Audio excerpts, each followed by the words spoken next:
Reset your network settings to default and reinstall all network adapters to fix connectivity problems.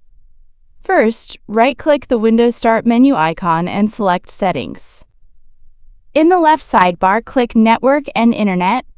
Next, scroll down and select Advanced Network Settings. Under the More Settings section, click Network Reset. You'll see a Reset Now button. Before you proceed, keep in mind that this will remove all saved Wi-Fi networks and passwords, so you'll need to reconnect to your Wi-Fi after restarting your laptop or PC. This process will also remove any VPN configuration profiles, so you'll need to reinstall or set them up again manually. After completing the reset, restart your computer and check if the issue is resolved. That's it! If you have any questions, feel free to leave a comment below. Please like the video to support the channel and subscribe for more updates.